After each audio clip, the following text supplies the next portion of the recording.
Jadi, kalau ada misalnya sesuatu perbuatan dalam fikih Islam, tidak ada contohnya dari Nabi, tidak harus langsung menjadi bid'ah. Awas, catat kalimat saya ini ya, catat kalimat saya. Kadang-kadang ada orang mengatakan kalau nggak ada contoh dari Nabi itu bid'ah. Belum tentu. Belum tentu. Kalau ada dalilnya bersandar kepada Nabi, sekalipun Nabi tidak mencontohkan, belum tentu menjadi bid'ah. Boleh jadi dalam fikih ketika ditelusuri, Nabi tidak mencontohkan bukan karena tidak ingin mempraktekkan. Ada satu, bisa menjadi berat untuk umatnya. Yang kedua, boleh jadi memang kondisinya tidak memungkinkan bagi Nabi untuk melakukannya. Tapi bagi umat, kalau bisa melakukannya. Contoh, tadi salat tahiyatul masjid.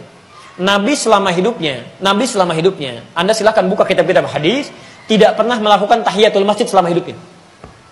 Tidak pernah. Tapi umatnya diminta untuk mengerjakan tahiyatul masjid. Nabinya tidak. Kenapa? Karena rumah Nabi di masjid. Saya ulang ya, karena rumah Nabi di masjid. Begitu iqamat dilakukan, Nabi keluar dari rumahnya. Selesai. Jadi bukan karena Nabi nggak bisa mengerjakan tahiyatul masjid, rumahnya sudah di masjid. Jelas sampai sini? Baik. Nah, kalimat ini nanti yang digunakan sebagai kias. Anda zakat pakai apa?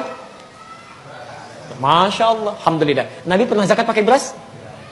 Berarti bid'ah itu. Silakan cek ya, silakan cek. Anda silakan temukan, tidak akan pernah menemukan. Jangankan di kitab paling sahih, di kitab hadis paling palsu pun tidak akan pernah ditemukan Nabi zakat pakai beras, itu nggak ada. Nggak ada. Ya. Nabi zakat itu kalau tidak menggunakan kurma, menggunakan gandum. Ya, menggunakan kurma atau menggunakan gandum. Masya Allah. Apa yang terjadi? Ketika Muawiyah diutus menjadi gubernur di Syam, kata Muawiyah, silakan keluarkan zakat dengan irtun. Ya. Irtun itu makanan pokok.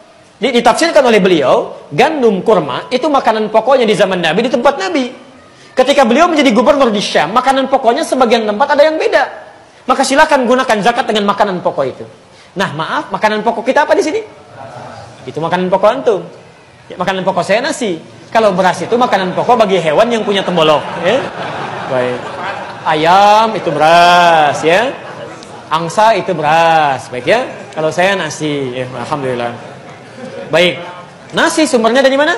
Dari beras. Baik, karena makanan pokoknya nasi, sumbernya dari beras, maka dari sini diambil metode kias. Sekalipun tidak ada contoh dari Nabi, tapi ada ketentuan kaidah hukumnya, maka boleh dipraktekkan. Jelas sampai sini? Baik.